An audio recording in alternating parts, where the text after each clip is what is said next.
We provide you the platform to turn your dreams into reality. Give wings to your aspirations with KR Mangalam University.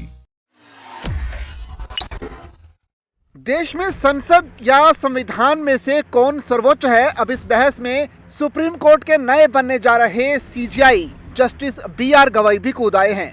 देश के अगले प्रधान न्यायाधीश BR Gavai, जो कि 14 मई को देश के 52वें सीजेआई के रूप में न्यायपालिका की बागडोर संभालने जा रहे हैं, उन्होंने एक बयान से सनसनी मचा दी है। जस्टिस गवई ने रविवार को अपने आवास पर एक अनौपचारिक बातचीत में कई मुद्दों पर वार्ता की।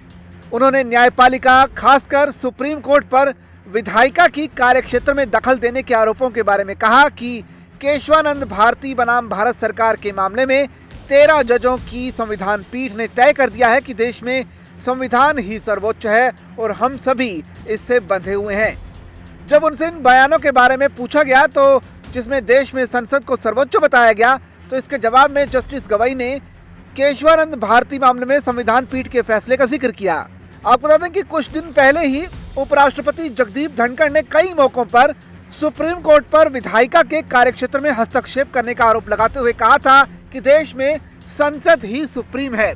वहीं जगदीप धनखड़ के इस बयान के बाद बीजेपी के लोकसभा सांसद भी इस मामले में कूद आए थे। उन्होंने भी संसद को सर्वोच्च बताया था और कहा था कि सुप्रीम कोर्ट को संसद के बनाए गए कानूनों में दखल नहीं देना चाहिए और अगर सब कानून सुप्रीम कोर्ट को ही बनाने हैं तो फिर संसद ही बंद कर देनी चाहिए। तो इस तरह संविधान वर्सेस संसद की इस लड़ाई में कौन सर्वोच्च है, इस पर अब एक नई बहस छिड़ गई है और जस्टिस गवई ने अपना रुख साफ कर दिया है। उनका साफ तौर पर कहना है कि देश में संसद नहीं बल्कि संविधान ही सबसे ऊपर है। जाहिर है ये बयान जो है बीजेपी को पसंद नहीं आ सकते, क्योंकि बीजेपी हमेशा से ये कहती रही है और खास तौर पर बीजेपी के जो सांसद हैं निशिकांत दुबे, वो ये कहते रहे हैं कि देश में संसद सर्वोच्च है और उनके किए गए कामों में सुप्रीम कोर्ट को दखल नहीं देना चाहिए।